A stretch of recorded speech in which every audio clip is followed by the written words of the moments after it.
don't like the problem as a nickname for Michael Mickinson. That's AB's nickname. I call him Michael Winner Stays On Mickinson. It's more suiting, it's more fitting, it has a history, it has a theory, if you like, behind it.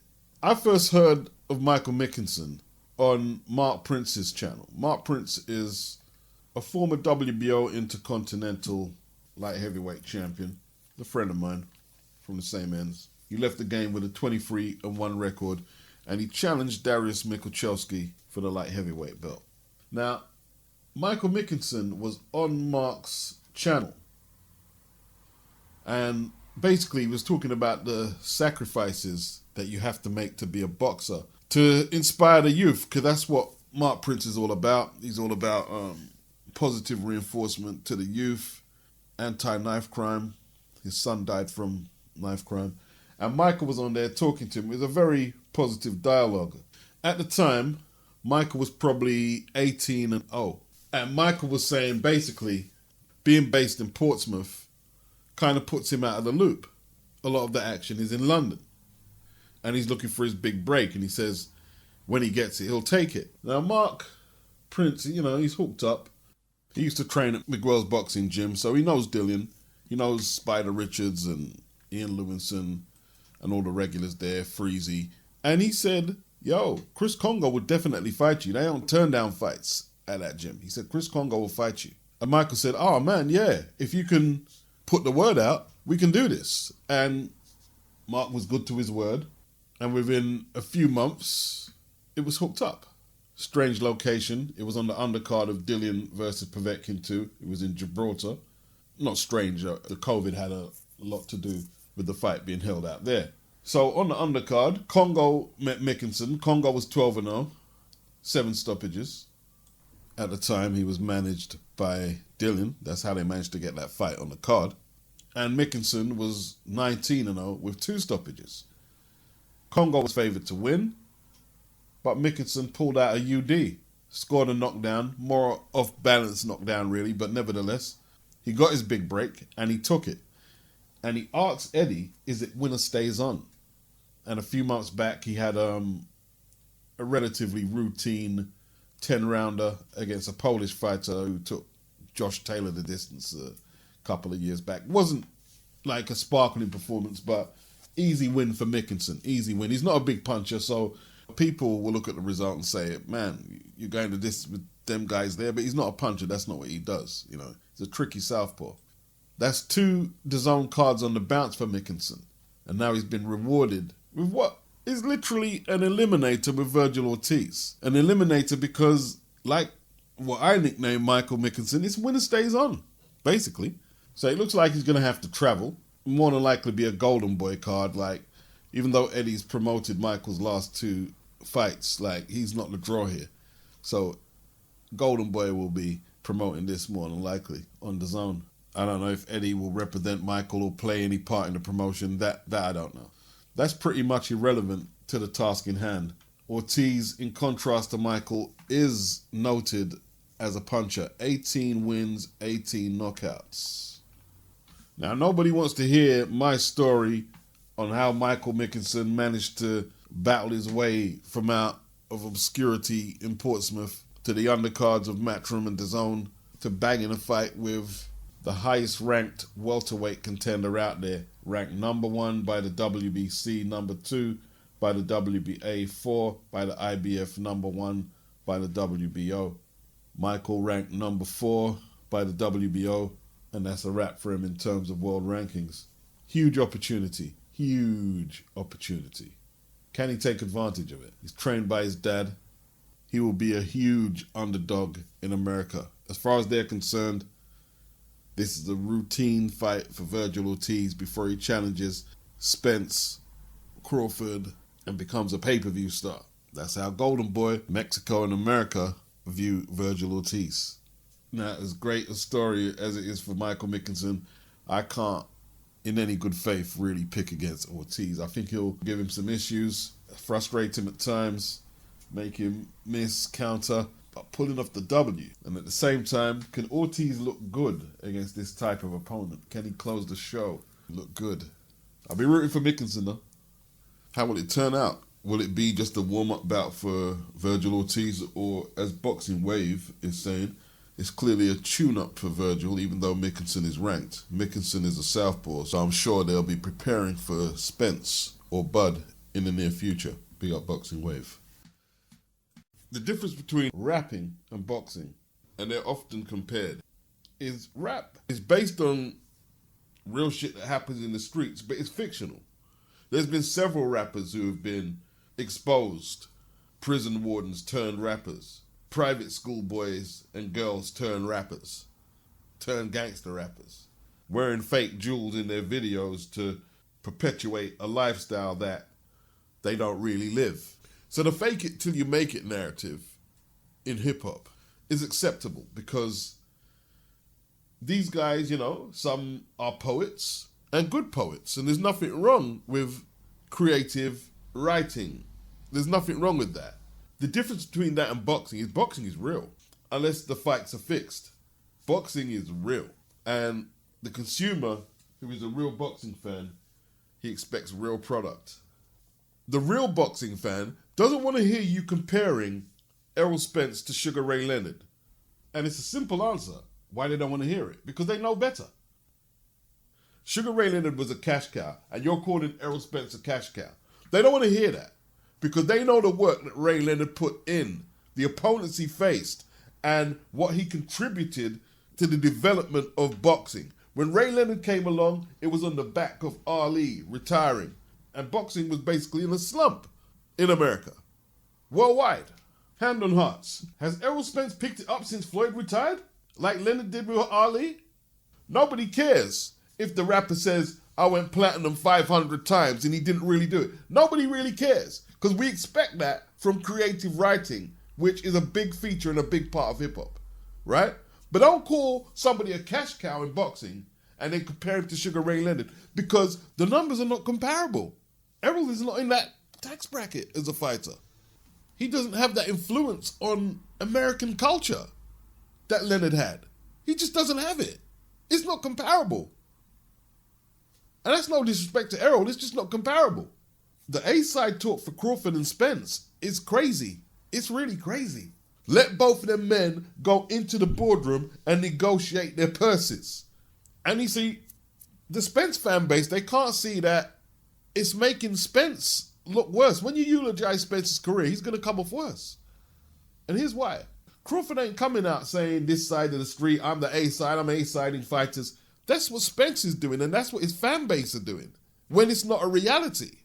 You see, this hysteria that has been drummed up by a lot of the PBC fans is the reason Al believes he's able to get away with putting Barrios and Thurman and Ortiz and, I couldn't even remember his name, Charles Martin on pay-per-view. You know, like, they're terrible matchups. Not terrible matchups to watch, but to think you can put them on pay-per-view.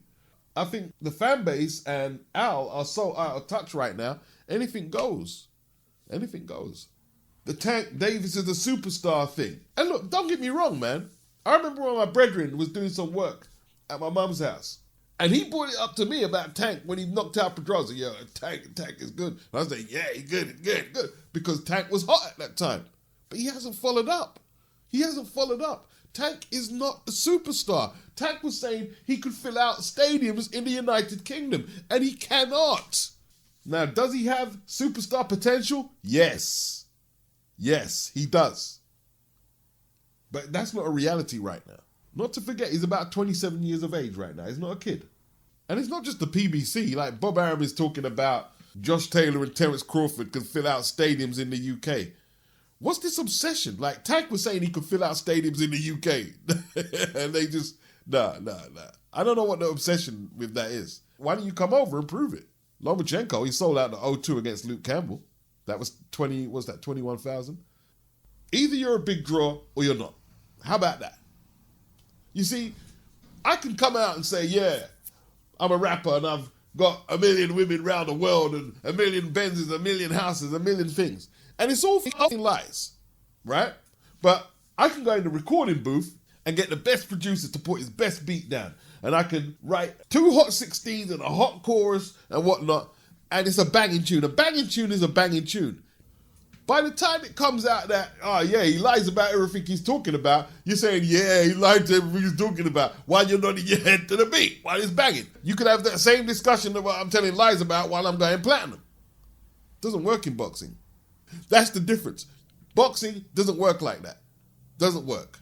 All this Mike Coppinger fudging numbers and shit, it doesn't work. People know what's up. They know these fights ain't selling what Leonard Ellerby or Floyd want to tell you they're selling. We know it's not selling that much. We don't even need Rick Glazer to tell us. If Tank's guarantee is $1 million and Barrios or whoever is getting 200, 300,000, we know it's not a super fight in America. We know it shouldn't be on pay-per-view. We know that. When Leonard Ellerby is telling us that he's not going to pay over the odds for this fighter to come on that side of the street to fight Tank, we know you are not making legacy fights. When Floyd is telling us he's going to keep it all in-house, we know you're not scanning the width and length of the gene pool of 135-pounders to fight Tank. We know this. You don't need to say any more. Rick Glazer and many more are starting to blow up the PBC. And it's not an edifying spectacle watching Al Heyman and his fighters get pulled apart about this back-end money and all whatever. The worst part about it, right, with the PBC is, let's say you're a black American and you support the PBC because most of the fighters on there are black. Nothing wrong with that. Nothing wrong with that at all. And nobody can tell you nothing.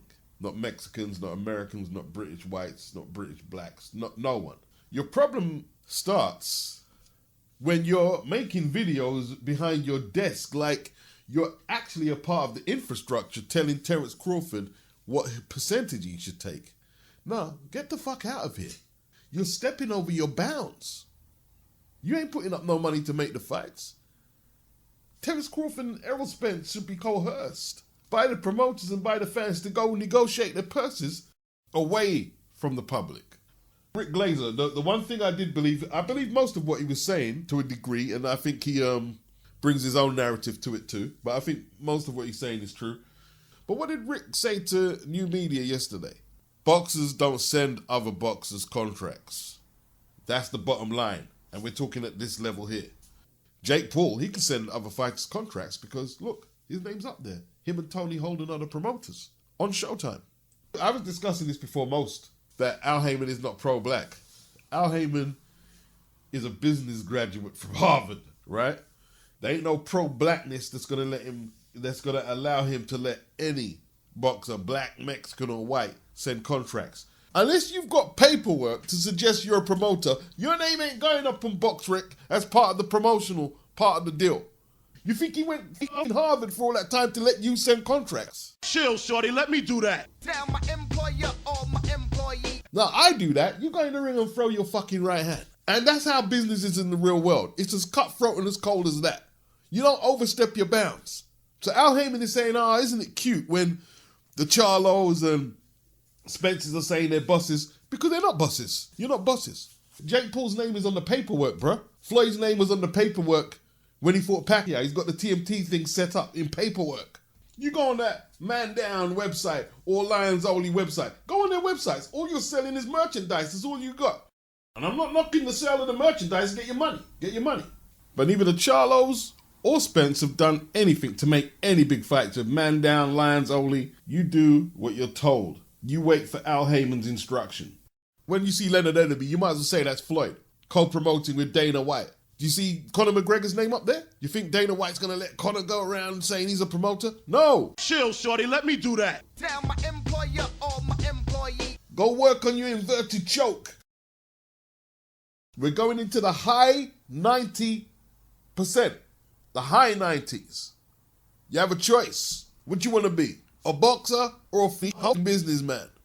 But if you're a grown man watching the sport of boxing, paid for pay-per-views, paid for tickets and whatever, you should be able to make the distinction between the boxers you're watching. Yeah, this one's actually got a fucking promotional company. It's in writing. This one's just talking that he's a boss. But it doesn't mean anything. And if you don't get that, there's really not much to say to you, really. Stop saying Errol Spence is a boss and the Charlos. Stop it. They're not bosses. What did Jake Paul do in the first Tyron Woodley fight? 500,000 on Showtime. You know who doesn't get a cut out of that? Dana White don't get a cut out of that. And that's why he's so pissed. And that's why the UFC fighters are so pissed with Jake Paul. Yeah, they ain't giving no big cut to no Dana White, to no Eddie Hearn, to no nobody. He's promoting it with the help of, obviously, someone who's more business savvy than him. But it's his name on the paperwork. He ain't got no big promotional company taking big chunks out of his purse after he's been swinging hands. Whether you don't think he's fighting real boxers or not. No, he's not doing that. Talk all that A-side mess. Bring some paperwork that will explain how much financial muscle you're putting into the event before you start talking the A-side rubbish. And don't get me wrong, I'm not a Rick Glazer sycophant. I'm not. Because Rick knows his stuff. Don't get me wrong, Rick knows his stuff. He's got his ear to the ground. He's got his contacts. He knows what he's doing. But Rick obviously has an anti-PBC agenda. If Rick wanted to, and if he was incentivized, he could do some damage control for the PBC. It would be hard work though. Even for Rick, it would be hard work. And like I said, you don't even need Rick Glazer to tell you what's going on. Who wants to pay for Ortiz versus Charles Martin or Barrios versus Thurman? Who wants to pay for these fights? We know these fights are going to tank at the box office. No pun intended, tank. Your shit tanked as well. But I heard Jake Paul. I want to big up Grim Reaper, Two Hands. He dropped a video on Twitter with Jake Paul. And he was talking to his brother Logan. And he was basically digging in to Dana White. And Dana White is panicking right now. Jake Paul has got Dana White panicking. Because he's saying, yeah, there's no reason why is it two of the top stars, I can't remember their names. I think they're two black guys, the heavyweights. You just get your social media platform and start getting your numbers up. Don't put the fight on straight away. You start getting your numbers up and you just get Dana White out of the way and you make the fight together. You make millions. You make millions. That's what Jake's doing. Yeah? That 500,000 pay-per-view sales, he pays Amanda Serrano, a few more of the other fighters and what they get, and the rest is his. The rest is his. Yeah? He even cheaps out on the VADA testing. He doesn't give a shit. Yeah, he's an outlaw. Until we see paperwork, right? Or a Forbes magazine or something. If your name isn't like on the box rec section of the article as a promoter, we need to see like a Forbes or a credible magazine, a credible source saying, yeah, here's the paperwork, he's a promoter. Till then, no more A-side talk. Kill the A-side talk in America. Kill it today. Please kill it today. Kill it. It's the worst marketing tool for boxing ever. Ask Leonard and Tank. It's dreadful. Yeah? When I say kill it, you can't kill it totally. But that's reserved for Oscar De La Hoya. That's reserved for Floyd. A prime Manny Pacquiao. Perhaps if Deontay Wilder decides not to retire, he could become a pay-per-view star. He is already to a degree, but not on the level of a Floyd or an Oscar or a Manny. Then you got Anthony Joshua in the UK. Yeah. Jake's looking to promote Amanda Serrano's next fight. What are they saying? It's one of the biggest fights in women's boxing history. He's promoting. He's actually promoting.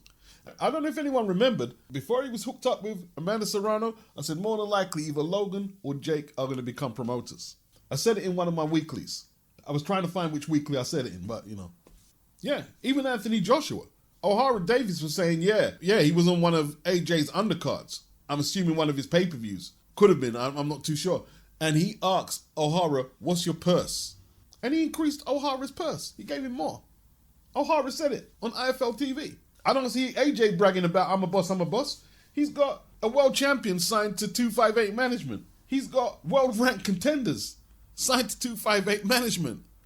Olympic medalists signed to 258 management. Eddie Hearn says, yo, AJ's the boss. All the fighters' purses come out of AJ's money on the undercard. I'm not going to say he controls the pay-per-view, but he has part control of it. Is that Errol Spence's situation with Man Down? No, it's not.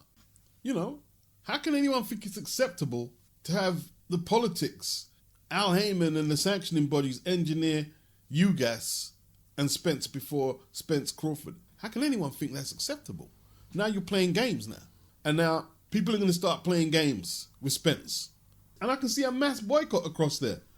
I can see a mass boycott. They're just not going to purchase the UGAS fight. They're just not going to purchase it. The extremes are going to say, see, you're haters. But nobody's hating. We want to see the fight now. If he's ready to fight UGAS, he's ready to fight Crawford. He already had the comeback fight against Danny Garcia. He's had so much time out of the ring.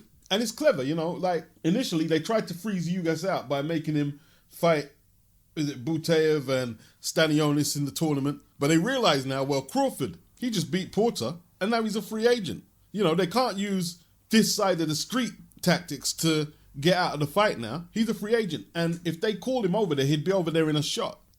And it's not like he'd go over there and do a Canelo, you know. Let's say he beats Spence. He's not going to bounce like Canelo and go fight the winner out of Machuno and Macabo because there's another belt out there, which is held by Ugas. So he'd have to stay on the PBC for a couple of fights, really, if he wanted to be undisputed. And he's a free agent. I don't get why they don't want to make this fight right now when it's hot. Why are they making boxing fans wait and wait and wait? And by the way, Canelo's name is on the paperwork for the Caleb Plant fight. You do realize that's promoted by Tom Brown and Canelo Promotions. The biggest problem the PBC have, Wilder went down, Sean Porter's gone, Caleb went down, Tank's pay-per-views bombed, Ruiz didn't do big numbers. If they were doing big pay-per-view and the likes of Wilder, Plant came good in the ring, then they could just go on business as usual. But people are not buying into it no more. They're not buying into it. You can't build up this reputation that you have super fighters and we're seeing them getting beat up in the ring. And the three main defeats were all against outsiders: Canelo, Fury, Crawford. What does that tell you? That when outside the constraints of careful matchmaking in-house fights within the PBC, their fighters are vulnerable as anything. The arrogance by Leonard Ellaby is supposed to be a businessman. The arrogance that there was a 4-belt champion at 140, and then you try and swoop in there like, oh, we don't care about this Scottish guy, you know what I mean? Tank is the best. And that was just stupid. That was just absolutely stupid. That you thought you could talk your way out of that? This guy's a superstar, and he's going to visit 140 without seeing Josh Taylor. You think you can smooth talk your way out of that? No. There's nothing you or Floyd can say. There's nothing you can say. I mentioned Josh Taylor because a lot of the stick that Ellaby's getting on Twitter now was from that. He was getting stick before, but that was a bad mistake. But, you know, you see the arrogance got to a point where, we can just say anything because we're that wonderful. We can just say anything. But no. You're messing around now. We have very few undisputed champions in the sport. And you're going to say that nonsense that you said there? It's a bad mistake. Bad mistake. And someone's got to teach him and Floyd how to dialogue with boxing fans and media who might have different aspirations than they do in terms of what they want to see in boxing. That's why Al Heyman don't talk. So he doesn't have to explain all this madness. That's why he don't talk. You know? Why don't Showtime bring out the numbers to prove Rick Glazer wrong? That Tank didn't do 50,000. Bring the numbers out. If anybody's lying on the money team, you can put end to it right now. Any other real numbers came out and it was nearer to 50,000, 200,000, Mike Coppinger, don't come on social media and say anything no more. You'll be exposed as a fraud. You know, you chose to call your promotional outfit the money team that, we're all about bread, we're doing well and everything is big numbers here. Well, you're not producing big numbers and you're also not fighting stellar opposition. That's a horrible combination. Horrible. And all the people who saying they're going to back the PBC, you ain't going to buy none of them pay-per-views. You ain't going to buy no Tank versus Rowley, and you're not going to buy no Ortiz versus Martin. You're not going to buy no Barrios versus Thurman. You ain't buying none of that shit. You ain't buying none of that. See, it's all right being the objectional fanboys going against what is the more logical common narrative for boxing fans, which is we want to see Crawford and Spence. It's all right going against that because you think it's pissing people off. And it is pissing people off. It's all right doing all that. It's different going in your pocket to pull out that $40 to watch Keith Thurman fight. Who? What's his name? What was Keith Thurman's last result in his last fight and what was Mario Barris'? Go on, pay your $40. I dare you. And no, I don't approve of telling young people or any people that you're broke, you can't afford shit, so maybe you ain't shit. When money is a very divisive topic when in the wrong hands. You know, there's people committing suicide because they can't meet their bills and shit this week or can't give their kids everything they want. If I am broke, so the fuck what? You don't know shit about boxing that you're going to spend $80 on Tank versus Isaac Cruz. You don't know shit about boxing. Why do I have to prove I've got money when you can't prove you got any sense in your head, taking your money and throwing it all about the place on rubbish? You keep telling everybody that they're broke, yeah? And when they boycott your fighters who ain't giving the public what they want, you can keep calling us broke haters and all that shit. Let's see how far your fighter gets without everybody's money. 'Cause I guarantee you there's some people struggling with their bills. But you put on Spence and Crawford, they might have a dilemma saying, well, boy, I want to see that. Maybe I could put this to the side and that to the side and try and arrange their disposable income so they can purchase that fight. Yeah? But you calling people broke because they don't want to watch Tank fight also, Rands, is moronic. I was born to 2 West Indian parents who grew up in abject poverty. I grew up in poverty. You don't tell adults like me who still got that child in them to take their disposable income, whether they can afford it or not, to spend on fucking rubbish. I've had stages where I had no legal address. I've had it. How was I going to have money in my bank? I'm 15 years of age. There's no way I would spend money recklessly for nobody, to impress anybody. Not some bullshit YouTube channel anyway. I'm not getting it either. You know, like, are you a boxing man or are you some rich kid from the suburbs? Boxing is a working class sport. Since when do regular boxing fans start talking about who's poor and who's rich watching the sport? It's a working class sport. There's a kid Tank Davis's age in the same place he grew up in Baltimore. There's a good chance he won't be watching the pay-per-view because there's a lot of poverty there. I don't know where you grew up, but you know, in North London, I remember the elder cats used to call us younger cats when we made bad decisions with our money or life. You're a fish. And when they used to call us that, I got called it a few times. It burns because you feel inadequate. But they're teaching you, they're schooling you. They'll see you in the weed house for the 3rd time in a week. One of them will go over to you. Were you selling it? No. Were you just doing smoking it? Yeah. You're a fish. What I can say to you is, you bought Tank and Barriers? Yes. You're a fish.